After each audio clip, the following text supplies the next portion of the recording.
Welcome to the Personal Development Mastery Podcast. I'm Agi Keramidas and my mission is to inspire you to rise up, grow, stand out and take action towards the next level of your life.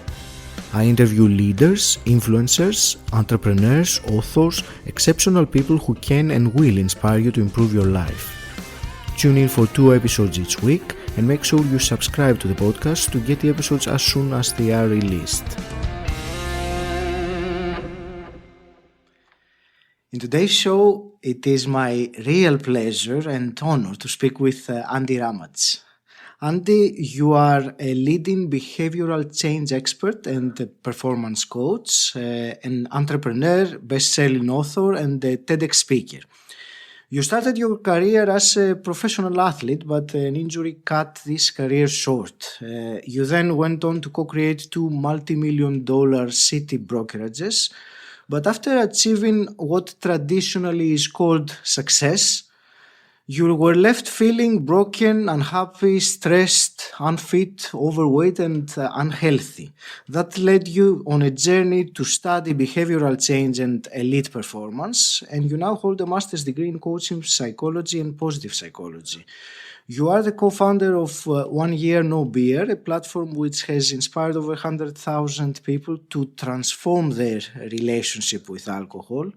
And I will say here, myself included, Andy. So it is my absolute joy to be speaking with you today, Andy. I'm delighted to be here, and I'm so pleased that you are one of the many that have been inspired to take a break from alcohol. It's the greatest gift. We can get into that in a minute. We'll certainly talk about that, Andy, and the topic of alcohol. And, I think it is the most appropriate time as well. I was reading that this is the January that the most British people, and I suppose that would happen with other parts of the world, are participating in the dry January. So start of the year, resolutions, the hope of something better. Before we go into that, Andy, I would like to start with a little bit of background. And so I would ask you to tell us a bit of your story, specifically that turning point in your thinking about drinking. And so if you could paint a picture for us to understand where you're coming from. Yeah, so I'll sort of whiz you through. I guess my story starts at 16. I left school to become a professional footballer. So I fell into this world of, becoming a professional athlete. I absolutely loved it. I thrived in that environment. I wasn't good enough to take it to the elite level, sort of premiership level. But I was capable of building a nice career. Unfortunately, I got injured when I was 21.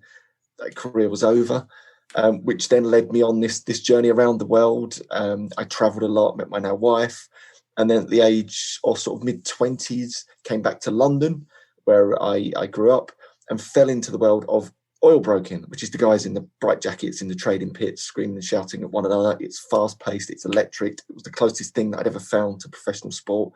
I loved it. I excelled really quickly. And fast forward probably 10 years, so mid-30s, I sort of reached that conventional place where success lives. And in my mind, this is what I'd worked incredibly hard for the last 10 years. But, to get there, my body was broken, my mind was broken. Fortunately, my relationships, my most important ones with my wife, weren't broken, but they were certainly strained. Incredibly, overweight, unfit, unhealthy, all of those things. And it was a real sort of epiphany. It wasn't those sort of bolt out of the blue epiphany. It was more of one of those slow ones, which I think is the real truth that most people have. It went on for about a sort of 6-month period of, is this it? I finally got to this place, and I battled to get to that place. And I think, like so many people, worked incredibly hard to get there, to achieve a certain level of success and monetary income, all that sort of stuff. And to be really sort of disillusioned with it all and thinking, this can't be it. Like, what? And as I looked around and reflected over that period of about 6 months at people more sort of quote unquote successful for me, not just in my career, but in the city in general, in the city of London in general, I just kept seeing more of the same: broken bodies, broken minds, broken homes, disillusionment with their careers. I hate my job would be mentioned on, like, for the most successful and, you know, again, on the face of it, materially wealthy people that I knew. I was like, this, what are we all doing? This cannot be right. And in that sort of whirlpool of thinking, I was just like, no, I think I'm going to do something different. I think I'm going to step away from this. And there was the, you know, that tug towards just jacking it all in and going off to try and find myself in a monastery somewhere. But equally, I was like, no, I don't think I want to do that either. I think I'd rather stay in this career that I've worked incredibly hard in and just do it a different way. Now, that did lead me to resign and step down from what at the time was the biggest job. It was like a golden ticket type of seat that I'd carved out for myself. Everyone said I was completely nuts. And I was like, no, I think I need to get some space from this thing, because at that point, alcohol was part of my identity. Absolutely. Yeah. I didn't know it at that stage. I must admit what was going to come next. I just knew something had to change. I didn't know it was alcohol that had to change. But on reflection, I can see that I built up a persona as that larger than life character. I was the guy. If you wanted to go out and have fun, you'd call me, and I was going to take you out, and we were going to have fun, and that was going to involve drinking and, you know, all that. That was part of what I did, and I was good at it. And it helped me build relationships, and that led to business, and that led to success. So you can imagine, you make all those neural connections with, all right, alcohol leads to business, leads to success. Brilliant. You know, I'm just going to keep doing this alcohol thing. But I got that space, which was really telling for me, because in that space, when I resigned, I got put in the garden or on gardening leave for 9 months. And that was the most amazing gift to me. I had 9 months away from the busyness of the city, 9 months away from, you know, that social pressure of being a certain person, of being a broker in this environment. And in that space, I started to experiment with all sorts of different things, started to look into neuro-linguistic programming, started to look into self-development, traveled the world in that space to meet some of the real bright minds and thinkers, to look in all different types of well-being, from Rich Roll to Sarah Campbell, world champion freediver. I wanted to learn everything about self-development, because I thought, actually, I'm going to stay in the career that I love, but I'm going to do it differently. I don't want to have a broken body, broken mind, broken home. I want to be really successful in this environment and be super healthy and super vibrant. And instead of being a 5 out of 10 where I was, I want to be an 8 out of 10 or a 9 out of 10. That's real success for me. You know, that traditional material success, if you want to call it, that's not what it's about. It's about having that energy and vibrancy. But equally, what I then discovered through the world of positive psychology, and the science backs this up, you're much more likely to achieve that traditional success if you're optimized and healthy and vibrant and happy. So that was my sort of game plan. The alcohol still wasn't sort of on the radar, is the truth. If I continue that, I went back to this new career that I created. I created a new business, a new broking business called Alpha Energy.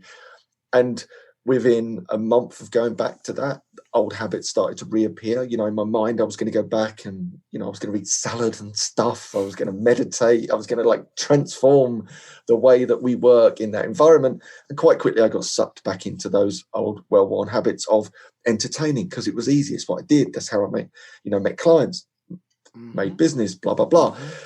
And it was in that space, I suddenly dawned on me, having had all this lovely time away from, you know, the social pressure of alcohol. As soon as it came back into my life again, tired, a bit grumpy, my productivity started to nosedive, my motivation started to slip, my relationship started to get strained. There was like a dark cloud reappeared, because I hadn't really been drinking over that 9 months, because I was away from all that social pressure.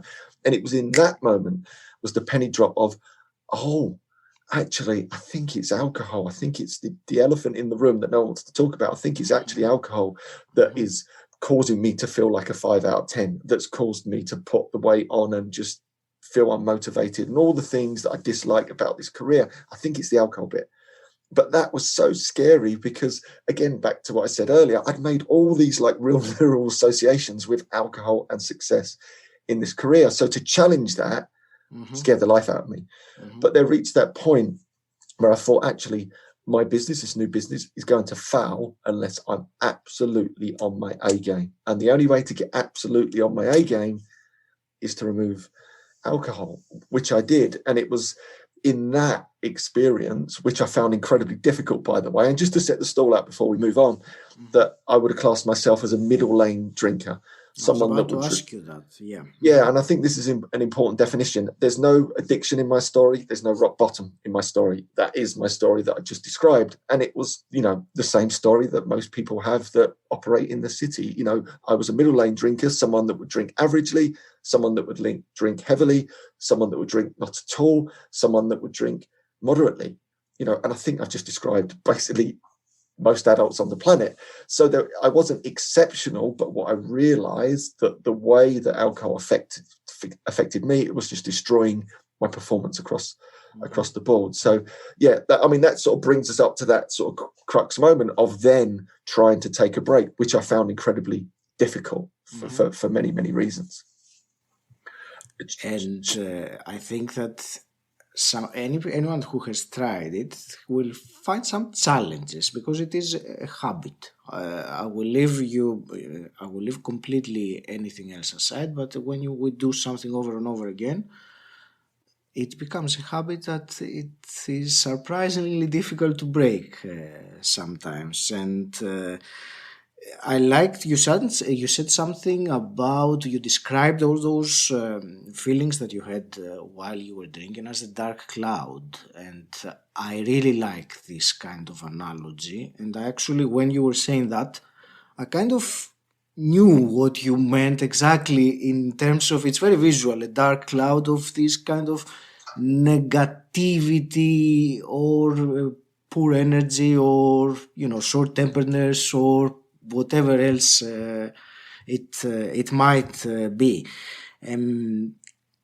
Shall we talk then about this, taking the opportunity that it's the start of January, and I suppose that there are people who have considered taking a break from alcohol. You already said, you described who is this for, and you pretty much, I think you covered everyone. So, and that's something to realize, that this is not for the people who have a serious addiction with alcohol. It involves pretty much everyone else who drinks, as you said, from little, moderately, or binge from time to time. So, do you want to go through a little bit this period of January, the importance, and then we can maybe offer some practical considerations as well? Yeah, and I think sort of before almost we get into that, just to play out the extra bit of that story which happened, that in that struggle to sort of take a break because of the social pressure, and again it was part of my identity. When I actually got to that point of 28 days alcohol free, all the good benefits started to kick in, and I'll just describe some of those now. And this is what's so important, I think, for anyone listening that's thinking about this. The benefits are vast. You're not giving anything up. You're gaining this massive advantage in terms of performance, in terms of everything across the board, such as when I took a break and I got on that rhythm, I got my consistency back. So I was consistent again in the way that I ate food, consumed and nourished my body, because I could actually tell what was filling me with energy and what wasn't. I wasn't craving those hungover stodge food and pizzas and late night kebabs that all were obviously going, towards me being 3-4 stone heavier than I am now. Mm-hmm. And then equally, that consistency, I was able to move my body. So I started to train a lot. I started to get super fit. The weight started to fall off me without trying again. 3 stone. My body fat went from 35% down to below 10%. My resting heart rate went from 76 down to like an athlete 42 again. Wow. I mean, that is massive when you think about it. These were just like the physiological changes that started to happen. And there's some great research around that. We've got some real strong research around the physiological benefits of even taking a break for a month of like dry Jan. For example, on average, you'll lose 3 kilograms in weight. On average, participants, this was in the world's biggest study into a 28-day break from alcohol from non-dependent, so people, just normal middle lane drinkers, they lost 40% of their liver fat, reduced their risk of type 2 diabetes, reduced their risk of various types of cancer. I mean, that one study by a guy called Professor Kevin Moore of the London Royal Free Hospital, he said, quote unquote, the results from that study, if they were found in a pill form, everyone would want to take it and it would be worth billions. That's just the physiological advantages of taking basically dry Jan. That's just it. What about the psychological benefits? The fact that you'll have more time, you'll have more energy, you'll have more mojo, your productivity goes through the roof, your relationships get better, you get that spark back in your eyes. It's the greatest gift. It's like a superpowered tool. And ever since then, that was almost 8 years ago. For me, I've just been on this wonderful sort of momentum of trying to get this message out to people. It's not about a problematic thing that you have to give up. It's the greatest gift. So anyone in that dry Jan period right now, what's really, really important is this. It's a mindset thing, because you can approach a dry Jan with that mindset of, right, it's lockdown. I'm going to lock myself away. I don't have to see anyone. I don't have to do anything. It's going to be a rubbish month. The weather's awful if you're in the UK or probably lots of parts of Europe. I'm just going to lock myself away. And this is going to be rubbish. And I'm going to wait for Feb to come around, and then, yay, I can have a drink again. And then all you do is you just create a reaffirming, limiting belief that you needed alcohol to have fun. That's the wrong way to do it. And I think, unfortunately, lots of people do dry Jan in that mindset of, right, I've got to force myself. I've been a naughty boy or a naughty girl all over Christmas. I've overcooked it. I'm going to, right, that's it. Jan, everything's cancelled, and then roll on Feb when I can get my life back. Don't do it like that. Do it like this. Throw yourself into the alcohol-free action. Like, really spend the time to notice the benefits, whether your eyes look better, your skin looks better, your hair looks better, your relationships are better. That dark cloud starts to dissipate that we were both just talking about. Maybe your relationships are a bit better. Maybe you're way more productive than you ever realized you could be at work. Maybe you've got consistency in the way that you exercise, the way that you eat. When you start to focus on those things, you realize you're not giving anything up. You're gaining all of these advantages. Like, at this stage, I work with real elite performers, elite athletes, elite performers throughout the city, billion-dollar hedge fund managers, this type of level. The first thing that I'm going to look at is, do they drink? Because I've looked at all the productivity tools, all of the optimizational tools that we can have, mental and physical. The number one thing that trumps them all across the board is, if someone drinks currently as a middle lane drinker, is to remove it.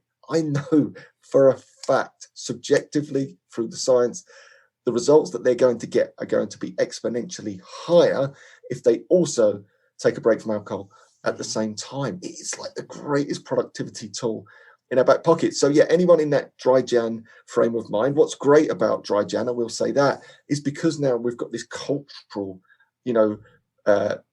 social experience where lots of people do it at the same time. It just makes it so much easier to do, because there is that social pressure that I spoke about earlier. We did some research at One Beer, which I thought was really telling, in conjunction with Stirling University, of over 2,000 people. And what we discovered was this, and you rarely see results like this. 97%, basically everyone, said the number one reason they didn't take a break from alcohol more often was social pressure. 85% said they felt socially pressured at work to drink. So actually, while we're trying to focus on and demonize the alcohol itself, it's not about that. It's actually the real thing we've got to look at is the social pressure, like this ingrained cultural pressure that's there, that you must have a drink with me to be a man, or to be social, or, to hang out with the girls, or whatever it is. And that social pressure is causing so many people to do. Clearly, 97% is keeping people doing something they don't actually want to do. And I think that's what's great about the dry Jan.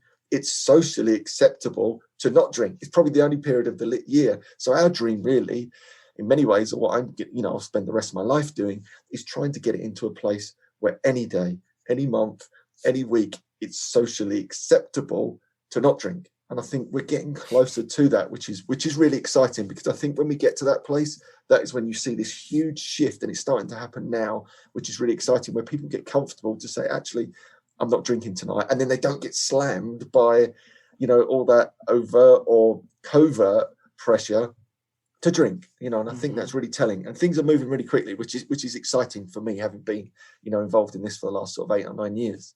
And I think there are, I like what you said about to become socially acceptable, not to drink. And now there are so many also alcohol-free alternatives. So if you want to go out and still have the habit of, holding something in your hand, even though with the lockdown right now, it's not going to happen soon. But There was something, Andy, when I did my own, the first time I took a break from alcohol a few years ago. It was 3 years ago, actually. I made a big realization about for me, the main reason why I was drinking, and I'm sharing that honestly with you and everyone, was not social pressure at all. I didn't have that. But whenever I was feeling, there was a subtle feeling of unease inside of me, maybe a precursor to boredom or something that didn't actually feel right. And then having a drink, opening a bottle of wine would help me change that. And it was only when I took a break from alcohol for the first time, I think it was 1 month that I did, that I realized that, oh, this is a behavior that I'm doing all the time. Every time I feel some kind of an unease of boredom of something, I don't like it, and I try to change it, but in the wrong way. So it really made me realize some things about myself, about what's going on inside my mind, and how I was using a program or a pattern, if you want, to do a behavior. And that was for me a big realization the first time I remember writing about that. It was, Yeah. an aha moment that I had. Yeah, I think that's really insightful, and I'm glad you've brought that up because that's so true. I've just been focused on social pressure there, but boredom is a big trigger. Unhappiness, loneliness, especially through this period, these are huge. And I think, we both love and admire Anthony Robbins, and what he talks about a lot is changing your state. And I think what we have to own, and I certainly own this fact, alcohol is a brilliant state changer. You know, we've got to own that fact. It's this thing that you can drink and put inside you, and it will change your state. But equally, what we both know, and it's harder to do, you can change your state in the most healthy and productive way as well, whether that's to physically stand up and start to move or go for a run or, Cold shower. cold shower, mantra, listen to some empowering music. There's different ways to change our state. So I think what this self-development world does, it starts to give you these wonderful tools so you don't have to rely on this thing that's a drug effectively that's holding you back all the time, that's creating this dark cloud and stealing your mojo and your momentum. There's other ways to get into the same place. But equally, as taking a break, and let's talk about dry Jan people or anyone taking a break from alcohol, the truth is this: very often, and I see this, people turn to alcohol to self-medicate or to change state. You just gave a great example there. It could have been the sort of boredom that's just hanging out in your life. It could be an unhappy marriage that a lot of people are stuck in. They can't quite articulate it verbally or even in their mind. There's just an unease in the relationship that they turn to alcohol to soothe away that pain.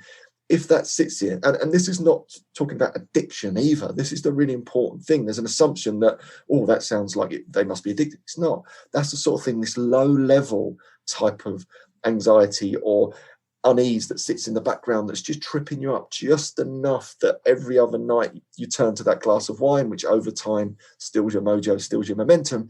It's really important to do the reflective work on that and have a look at it and try and find out what that is underneath whilst you've removed the alcohol, because it will surface exactly as you described. There'll be that moment of, actually, I didn't realize that until I took a break. The reason I'm being called to this or triggered to have a drink is because actually I'm struggling in my relationship with my partner at the moment, or I'm really lonely, or I'm bored. But equally, then that's where the work starts. So it's not almost just removing the alcohol for lots of people. It's like, right now, for the first time in a long time, you've got your clarity, you've got your mojo, you've got your momentum. Let's do some work. Let's do some really proactive work on what it is that lies beneath. Is it boredom? Is it loneliness? Is it an unhappy marriage? Can we get counseling around that? Is there medication? It could be a depression and anxiety.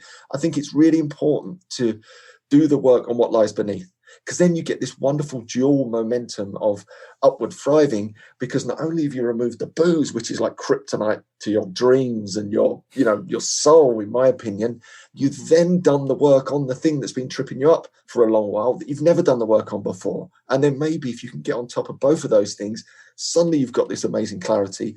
And then you end up seeing these huge transformations. And I've seen this so many times. I experienced it in my own life.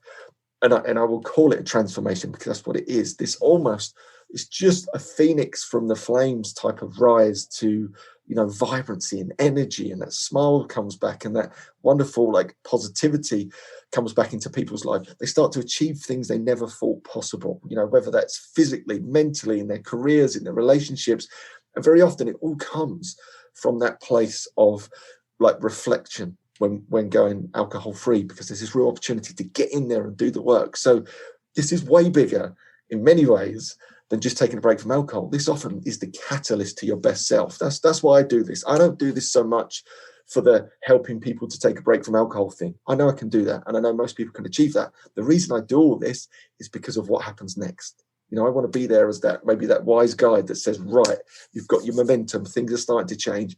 Come with me on this journey, because things are going to get way bigger. They're going to get tougher, but they're going to get bigger. We're going to challenge ourselves and get outside our comfort zone. We're going to leverage all these alcohol-free superpowers and really see what you're capable of, really see what your full potential is. That's why I do this stuff, right? That's what excites me. And that's, how we got together in the self-development world.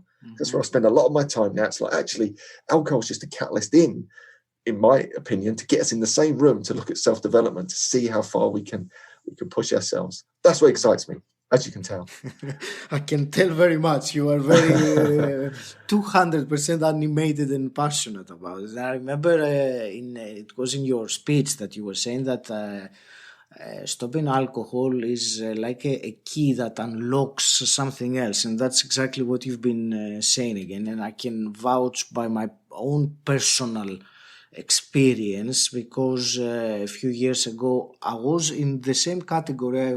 I hadn't not realized that I was drinking as a habit, because it was just happening, you whatever you do as a habit. And it was when I made the first realizations, and then I took longer breaks. And actually I wanted to ask you this because I'm curious, because you talked about taking a break. A break, by definition, means that you carry on at the end or change.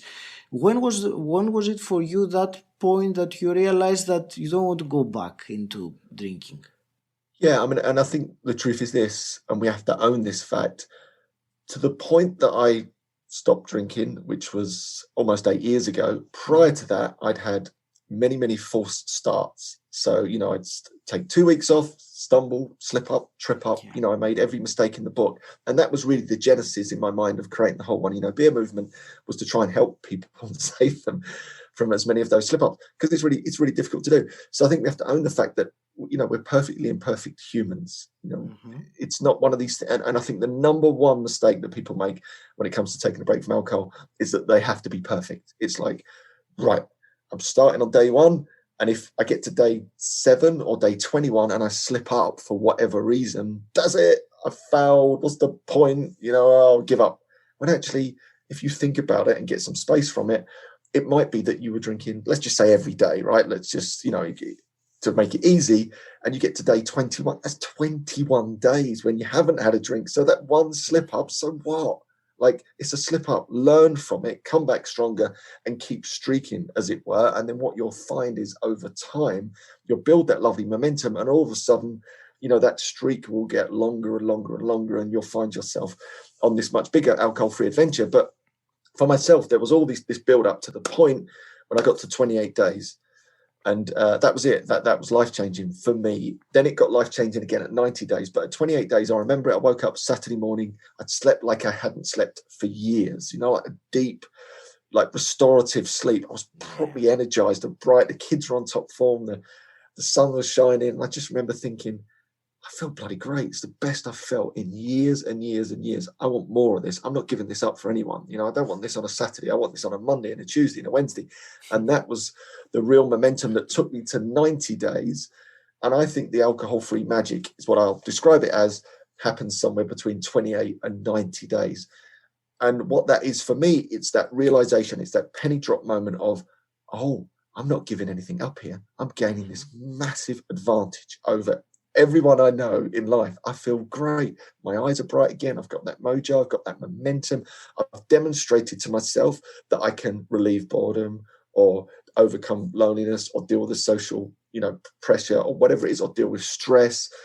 because in 90 days, you're going to get slammed with the real world. You're going to have to go through all the old things you would have turned to alcohol for and deal with them alcohol free. And then you become a bit bulletproof at the end of that. And that's basically what happened for me. I got to 90 days and I thought I'm just going to keep going. And that was 8 years ago. 8 years ago now, because that's the sort of secret behind this. And when we set up One Beer, which the title's somewhat confusing because you don't have to take a whole yearly challenge. You can do a 28-day challenge or a 90-day challenge. But for me, in my mind, my mission in life is to get people on that challenge for long enough to experience the alcohol-free magic for themselves. So somewhere between 28 and 90 days, because then you don't need me. You don't need me anymore.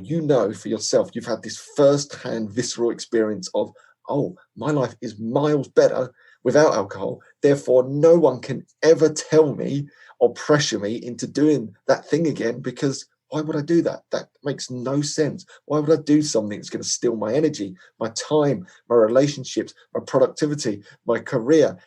I'm going to keep doing this other thing. I describe it as being on the fun side of the island. I'm going to be on the fun side of the island with Andy and the rest of the crew who are crushing it, who are getting the best results ever from doing this thing that's being alcohol free. So yeah, that is my mission. It's like, right, get people in, do a 28-day challenge, because that feels very achievable. But secretly, I'm thinking, I just want to hold your hand just a little bit longer, because I know if I can get you closer to 90, you're much more likely to experience that revelation for yourself.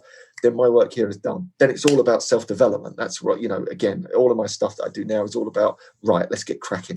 Time to crack on in 2021, and more importantly than ever, I think, in 2021. So yeah, that's my sort of take on it. But I'm almost 8 years into it now, and will I go back? No. Why would I? It makes no sense.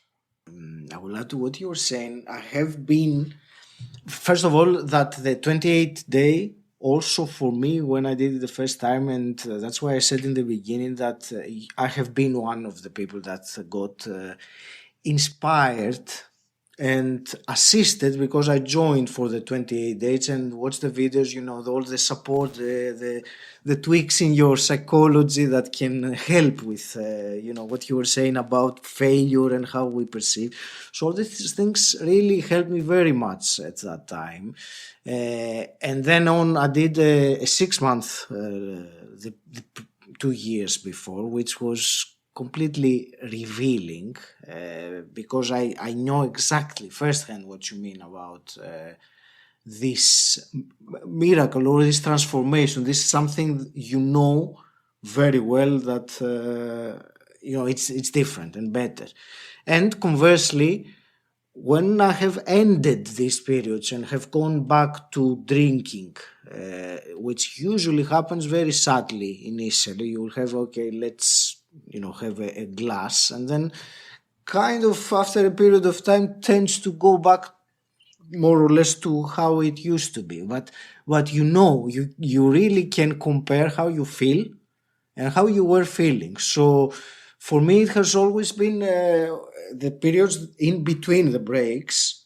I was always thinking it's time to get another break. And actually this year, it's the first time that I have decided to go for the full year, because I went to 6 months and then I went to 4 months and back, and this year I wanted to really be different. So what's different than 6 months? Really go for the whole new year, the whole year experience for myself. And actually that's the first time I'm saying that to anyone, but I thought it was appropriate to, set an example as well. So 2021 for me will be the year of my full alcohol-free adventure. And I love it. Yeah. Good on you. That's what I like. And what's really important about that description there is that you've gifted yourself the opportunity to come over to the fun side of the island on a few occasions, and you know what's waiting for you. And that's always been my sort of approach, really. It's like, look, you can't have that reflective conversation with yourself if you've never tried it. If you've never tried it with the right mindset for long enough, how do you know that it won't be the greatest thing you've ever done? Because most people, we know this, and our minds work differently in the self-development world, but so many people just close themselves down, don't they? It's like, nope, that's not going to work for me. No, not doing it. Alcohol's great and that's what I've always done and what everyone else does. I'm sticking with it. even though it's the thing that's probably tripping them up, but they don't give themselves the opportunity just to have a look at it. So that's my approach. It's like, just do it for 28 days, even 90 days. 90 days is roughly 0.49% of the average drinking career. Mm-hmm. Everyone's got 0.49% just to experiment in something different. For 90 days, is all you've got to do. And maybe, just maybe, I'm right. Maybe everything I've said that, will be true for you. Just imagine that. And if it's not, and you get to the end of that 90 days and you go, no, my life was better with alcohol, brilliant. At least you can then look yourself in the mirror and go, do you know what? I genuinely had a look at both sides of the island. I'm going to stick where I am. Great. Go for it all day long. But until you've had that experience, how do you know? How do you know that it won't be the greatest thing? That's sort of my approach to it. I like it. I like how you say you use the word experiment and also earlier the word adventure, like alcohol-free adventure. And I think it's important when we see it as an experiment, see what happens. I mean, you know what's on the other side of it. You've been drinking. So try this new experience. You have nothing to lose apart from maybe some insights. So it's... for me, it helped very much to see it as an adventure, as an experiment, because I'm on a journey, to know myself better. Yeah. So this would allow me to learn something about myself. All the other benefits aside, which are scientifically proven, and I think pretty much everyone knows, Andy, don't they, that what alcohol does and what stopping does, but we don't do what we know, really. That's one of the problems with human psyche. We don't necessarily do what we know it's best for us. And I think that's behavioral change, and that's what intrigues me about behavioral change. Mm-hmm. It's really difficult, but we can all within seconds figure out exactly what we should be doing to live a really optimized, healthy life. But barely anyone, and I mean that, barely anyone are ticking all of those boxes, optimized movement, optimized sleep, optimized nutrition, not drinking alcohol. There's not many people are in that space. It's incredibly difficult to do in the world that we live in, and the fact that we're these perfectly imperfect humans that are driven by all sorts of things outside of our conscious control. There's that assumption that we make these rational choices and that's it. It should be done. And if we don't do them, then we're broken or we're weak or everyone else perfect and we're not. When the truth is, we're just behaving perfectly normal for someone that's been socially and psychologically conditioned to do these things forever. Plus, we've got all of these inherent desires, biological and physiological, that we crave certain foods, for example, or we've got that primitive part of our brain that says, sit on your bum, don't go for a run. Why would you expend a load of energy doing something you don't need to do that's not linked to survival or procreation? Are you nuts? Sit on and watch Netflix. Like, there's so much going on that we almost don't realize that we have to overcome. And that's why a lot of the work that I do now is trying to give people, firstly, the realization that they're perfectly normal and they're not alone, and then building structure into your life so that you just press play a lot of the time. You know, I think it's a Jocko Willink quote, the Navy SEAL, that I really like, is that there's freedom in discipline. You know, and I really like that. I think we have to, as much as we'd like to believe that's not the case, and we're these wonderful, spontaneous creatures, and we can just decide to rationally take a break from alcohol or move our body and everything's going to happen. How's that going for everyone? Not very well. It doesn't work. There's freedom in discipline. And what I mean by that is that you put this structure in place and then you press play. You don't argue with it. You don't have a conversation in your head as to why you should go for a run or you should eat something. You just do it. But then once that's done, you can be wonderfully spontaneous and you can enjoy life and you can smile because you know you've just ticked so many of those important boxes. So that's a lot of what I do now. It's like, right, put the structure in place so I know what I need to do. Once all those boxes are ticked, I can do what I want outside of that. I can laugh, I can smile, I can freestyle, I can be spontaneous because I know I've done the important things. Whereas if that structure is not in place and it's all freestyling, spontaneous, barely anything gets done. I make the wrong choices all the time, and that's just human. That's just being human. That's not because I'm broken and everyone else is, but that's just human nature. So yeah, and I feel it's the same around alcohol. Behavioral change in general, you've got to be all over it, and you need a structure and you need a plan. And once you've got that in place, you've got a much higher chance of it actually happening, and you're doing it for long enough to make those breakthroughs. Mm-hmm. Fantastic. Andy, let me ask you also some quick fire questions to start wrapping things up with this. We talked already about self-development, personal development, but I want you to tell me what does the term mean to you, personal development, for you? Yeah, so for me, it's a chance to pause and reflect and actually do some deep diving into what works for you. We are these beautifully individual creatures, and I think until we get that reflective space to open our mind to new learning. And here's something else about self-development. I think it takes a ton of courage to step into the world of self-development, because you have to be open to having your beliefs changed. Most people don't want to do that. Most people want to lock themselves into this narrow field and go, that's what I know. I've reached this stage. I'm clinging to it. Whereas when you go into the world of self-development, you have to be ready to have your views changed every 5 seconds when you pick up a new book or you listen to a new course or a podcast. It's like, oh my, wow. Equally, you have to have the courage to own the beliefs that you want to keep. But I think there's something really courageous about self-development. I think it's the greatest gift. It's the greatest adventure that I will be on for the rest of my life. Why? I think that's what life's about. It's about trying to reach our full potential. And the world of self-development gives us that opportunity, because there's so many wise guides once you know where to look. Having the possibility that our beliefs will be changed or challenged, that is courageous indeed. That's what we were saying. We try to remain consistent with who we believe we are, and tend to reject anything that contradicts that. And personal development indeed takes you in a journey that you will realize some things that will change even your very identity, let alone your beliefs, your values, and all these things. It's the most important journey, I think. Yeah, I totally agree. And if you could go back in time and meet your 18-year-old self, what's the one piece of advice you would give him? If I could meet my 18-year-old self, I would have told him to challenge conventional thinking. Mm-hmm. I think that's really important. And I've discovered that throughout my life. Every time I've challenged the conventional thinking, I've often found pots of gold, whether that was to not drink, because the conventional thinking is to drink, whether that was to nourish my body purely on plants. The conventional thinking, historically has been that you need meat.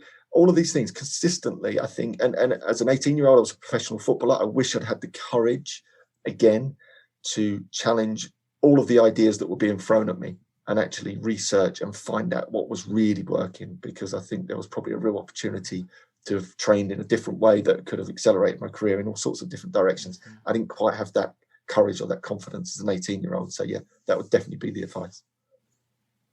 And can I add, even though it's completely off the point, challenge the conventional thinking, what you just said, I would say it with the situation, with what's going on with the virus. I would also say, and I will leave it to that, please challenge the conventional thinking and think for yourselves of what's going on. It's always great to think at a deeper level rather than accepting whatever conventionally is said. It leads to insights. It leads to growth. Yeah, absolutely.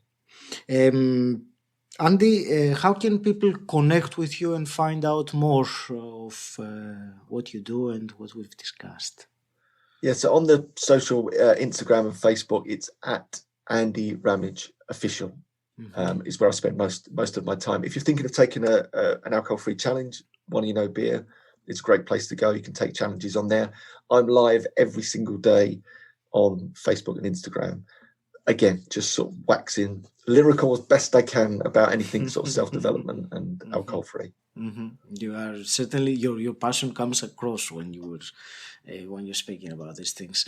I want to thank you very much for your time, Andy, for the wisdom imparted, and I truly hope that this conversation has given to the listener who is interested a spark, maybe that this is something that he or she could embark and do or give it a try. So thank you very much. I want to wish you all the very best with both your personal and professional life.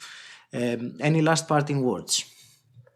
Only just to thank you. I think it's really important, these podcasts, and this is just another form of self-development, isn't it? And it gives people an opportunity to listen in on a conversation that might fundamentally change their lives. You know, for me, it was books initially, and now it's podcasts. I think I put podcasts on a close second, I think, to the written word. But, you know, I think it's important that you keep doing what you're doing, and it just gives so many people an opportunity just, again, to have that courage to listen to something that might fundamentally change their outlook on the world or their beliefs, what they held prior to listening to that conversation, which might lead them on this wonderful journey towards their own fulfillment and full potential. So good on you. Keep up the great work. Thank you for listening. If you enjoyed it, please subscribe and rate Personal Development Mastery on Apple Podcasts, and also share this episode with someone who you think will benefit from it. If you want to become part of an exclusive community, gain access to unique content, and at the same time support this podcast, then become my patron. The link is in the show notes, or you can type bit.ly/pdmpat. If you want to know more about what I do and how I can help you, join my Facebook group Personal Development Mastery. Again, the link is in the show notes, or you can simply type bit.ly/pdmgroup. And until next time, stand out, don't fit in.